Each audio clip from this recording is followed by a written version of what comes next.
안녕하세요. 검사 출신 김성현 변호사입니다. 검찰, 경찰의 수사권 조정으로 예전과 수사 절차가 달라졌다는 말을 많이 들어보셨을 텐데 어떻게 달라졌는지 한번 알아보겠습니다.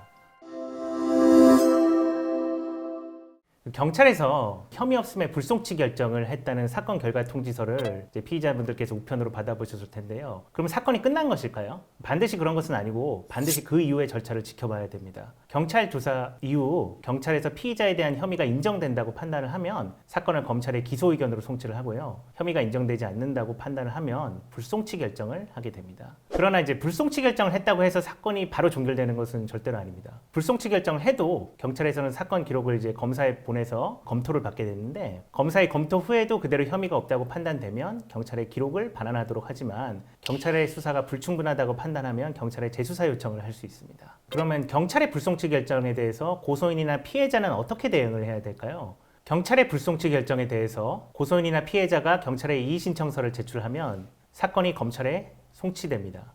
그런데 무작정 이의 신청을 할 것이 아니라 정보공개 청구로 경찰의 불송치 결정서를 발급받아서 그 이유를 잘 파악하여 이에 반박하는 내용의 이의 신청서를 잘 작성하여야지만 검찰에서 결론을 바꿀 수 있습니다. 검찰의 사건이 송치된 이후에는 사건이 어떻게 될까요? 경찰에서 혐의가 있다고 판단해서 사건이 검찰에 송치되거나 또는 경찰의 불송치 결정에 대해서 고소인 또는 피해자가 이의 신청을 해서 사건이 검찰에 송치된 이후에 검사는 사건에 대해서 직접 결정을 하거나 경찰에 보완 수사 요청을 할 수 있습니다. 그러면 피의자 입장에서 검찰의 사건이 송치됐다. 이러면 어떻게 대응을 해야 할까요? 경찰에서 사건을 검찰에 송치했다고 해서 반드시 사건이 기소가 되는 것은 아닙니다. 피의자 입장에서는 사건 송치 이후에도 검찰이 적절하게 의견을 제시를 해서 사건의 수사 분위기를 반전시킬 수 있는 충분한 기회가 있습니다. 특히 경찰 수사에 있어서 사실관계 파악에 부족한 부분이 있거나 법 적용에 있어서 다툼의 여지가 있을 경우에 변호사를 선임해서 검찰에 적절히 변론을 함으로써 경찰의 보완 수사 요청이 이루어지는 사례가 다수 있습니다. 나는 죄가 없다고 생각을 했는데 예상 밖의 사건이 송치가 됐다. 이런 경우에 왜 송치가 됐는지 알아볼 수 있는 방법이 있을까요? 사건을 검찰에 송치한 경찰의 담당 수사관님이나 사건을 송치받은 담당 검사님께 문의하는 방법이 있는데 피의자에게 수사 상황에 대해서 알려줄 것인지 그리고 알려준다고 하더라도 어느 범위까지 알려줄 것인지는 전적으로 담당 수사관님이나 담당 검사님의 재량에 달려 있습니다.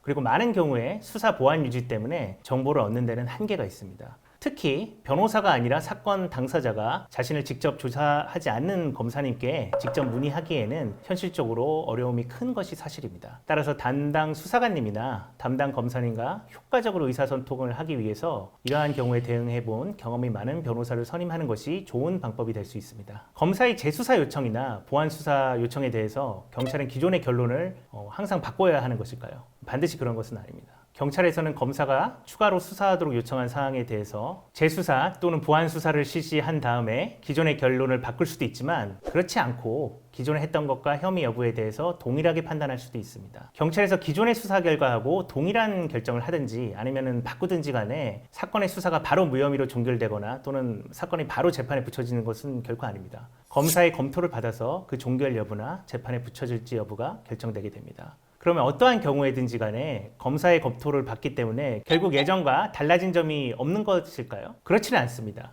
현재 시스템에서는 피의자에 대한 소환 등 직접적인 수사는 검찰보다는 경찰에서 집중적으로 하고요. 검찰에서는 사건 기록을 바탕으로 경찰 수사가 충분히 이루어졌는지 하고 경찰에서 내린 결론에 대한 법적인 검토가 집중적으로 이루어집니다. 즉 예전에는 경찰에서 조사가 이루어진 내용에 대해서 검찰에서 중복해서 조사를 하는 경우도 많았는데 현재는 각각 검찰과 경찰에서 집중적으로 담당하는 부분이 나누어지는 것으로 달라졌다고 하겠습니다. 그럼 피의자 입장에서 경찰 조사를 잘 받는 것이 가장 중요하고 검찰 단계 대응은 별로 중요하지 않은 것일까요? 절대로 그렇지 않습니다. 피의자 입장에서 예전에 비해서 검찰 단계 대응의 중요성이 낮아진 것은 결코 아닙니다. 검찰 단계에 대한 적절한 대응을 통해서 사건의 결과 자체를 아예 바꾸거나 경찰 수사에서 부족했던 점에 대해서 필요한 수사가 이루어지도록 해서 사건 기록에 피의자에게 유리한 내용을 반영하도록 만들 수 있기 때문입니다. 검찰에서 예전보다 직접 조사를 하는 경우는 줄어든 반면에 사건 기록 검토에 집중하고 있습니다. 그리고 이는 단순한 사실관계 파악을 넘어서 법률 이론적인 깊이가 요구되는 작업입니다. 따라서 담당 검사님과의 효과적인 의사소통이 요구되기 때문에 이러한 면에서 저는 오히려 예전보다 검찰 단계의 변호사 선임이 더 중요해졌다고 생각합니다.